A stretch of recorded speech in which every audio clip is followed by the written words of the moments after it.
Madame, monsieur, et si vous me le permettez, mes chers amis, je vous adresse ces vœux avec à côté de moi notre collégiale tricentenaire. Elle est le fleuron de notre cité Vauban, comme Briançon pourrait devenir demain la ville phare de notre département des Hautes-Alpes. C'est mon combat chaque jour. Depuis que vous m'avez confié la responsabilité de vous représenter au conseil départemental, je me bats tous les jours, avec l'idée que notre territoire est en lui-même une exception. Vous venez de profiter, pour ceux qui en ont eu la chance, de quelques jours de vacances. Regardez les sourires émerveillés des touristes qui visitent notre ville et notre vallée. Nous avons entre les mains quelque chose de formidable qui nous dépasse largement. Et il est de notre responsabilité d'en être à la hauteur. 2018 aura été une année difficile. Briançon est au cœur d'une crise migratoire importante qui impacte tout le département et plus loin tout le pays. J'ai assisté ces derniers mois à des scènes que je ne pensais jamais avoir à connaître chez nous à Briançon. Jamais je n'oublierai ce soir de l'été dernier, où nos forces de l'ordre ont empêché un drame de se dérouler, alors que des soi-disant militants avaient forcé le barrage de la frontière à Montgenèvre et voulaient saccager, casser et se battre. Je veux rendre hommage à nos policiers, à nos gendarmes qui assurent notre sécurité, et leur dire qu'une grande majorité silencieuse de la population sait ce que nous leur devons et leur témoigne sa gratitude. Je veux aussi saluer nos pompiers, professionnels et volontaires, qui chaque jour œuvrent à notre sécurité commune. Je veux vous dire qu'il n'y a pas deux types de Briançonnais. Il n'y a pas des pros, des anti-migrants, et je crois que ceux qui disent cela sont justement ceux qui divisent la population. Il y a la loi, elle permet le droit d'asile, et c'est l'honneur de la France. Elle sanctionne l'immigration illégale, et il est du devoir de l'État de le faire respecter. En disant cela, en pensant cela, nous ne sommes pas des populistes, des nationalistes ou je ne sais quoi encore. Et je veux vous dire que je dénoncerai toujours celles et ceux qui ne comprennent plus le peuple au point d'en faire un bouc émissaire. Jamais je ne tolérerai le mépris avec lequel on traite les gens lorsqu'ils s'inquiètent pour leur sécurité, lorsqu'ils s'inquiètent pour la défense de leurs valeurs, de leur identité. Et jamais je n'accepterai qu'il y ait des débats interdits. Ce que l'on n'aurait pas le droit d'avoir, parce que ceux pour qui tout va bien préfèrent fermer les yeux sur la vie des gens, sur leur quotidien. La réalité, c'est que ce ne sont pas ces gens-là qui se demandent à la fin du mois si l'entreprise, si l'hôtel, si le commerce va pouvoir continuer.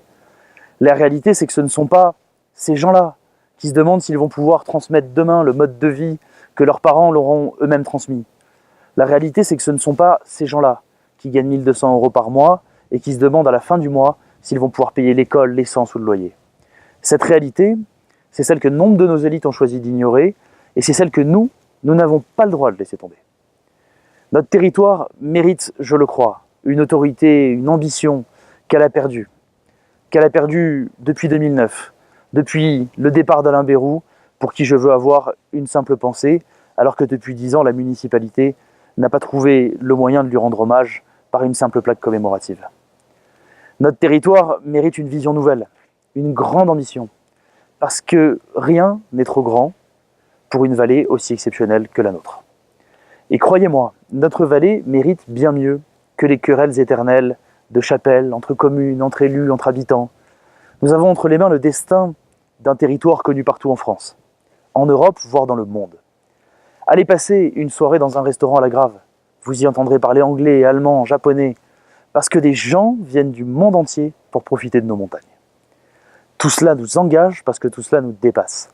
C'est cela Briançon et c'est cela le Briançonnais. Alors au moment où notre pays traverse une crise d'une gravité exceptionnelle, je veux vous dire mes vœux d'espoir, d'espérance. Faire entendre la voix de la montagne, la voix de nos villes, de nos villages, la voix de nos territoires, c'est ce que j'essaierai de faire en 2019 à mon modeste niveau, en votre nom et avec ténacité. En 2019, le département, grâce au contrat d'une importance capitale qu'il vient de signer avec SFR après des mois de négociations difficiles auxquelles j'ai participé, investira fortement sur le développement du très haut débit pour tous. En 2019, nous mettrons un accent particulier sur nos routes départementales qui ne sont pas dans l'état qu'elles méritent. En 2019, nous accueillerons à nouveau le Tour de France et tant de grands événements qui montreront le meilleur des Hautes-Alpes. En 2019, nous serons tout bonnement au rendez-vous de la solidarité territoriale avec une équipe soudée autour de Jean-Marie Bernard. Et puis dans 15 mois, il y aura des élections municipales. Dans les mois qui viennent, je prendrai ma décision définitive. Cette décision, je la prendrai tout simplement en fonction de vous. Ce n'est pas une décision simple, facile ou neutre, parce que vous le savez, je ne m'engage qu'avec passion. Je ne m'engage que totalement. J'ai créé une association, Demain Briançon, qui regroupe à parité des membres des 2 listes qui s'étaient opposées en 2014. Je l'ai fait car j'ai entendu votre message me disant que le rassemblement était la seule et unique solution pour redresser notre territoire. Je vous propose qu'en 2019, nous travaillions ensemble, de manière apaisée, constructive, positive, à l'idée que nous nous faisons de notre ville et de notre vallée, et à là où nous voulons les mener. Il n'y a pas de rêves impossibles, il n'y a que de petites ambitions. Et pour ma part, croyez-moi, c'est une belle idée que je me fais de Briançon. Parce que, au fond de moi, j'aime de chaque centimètre de ma peau cette terre que nous avons la chance d'habiter. Et oui, il faut le dire, c'est une chance. Alors à chacune et à chacun d'entre vous, et particulièrement à celles et ceux qui connaissent en ce moment même des épreuves de vie, j'adresse mes plus sincères vœux de bonheur, de santé et de réussite.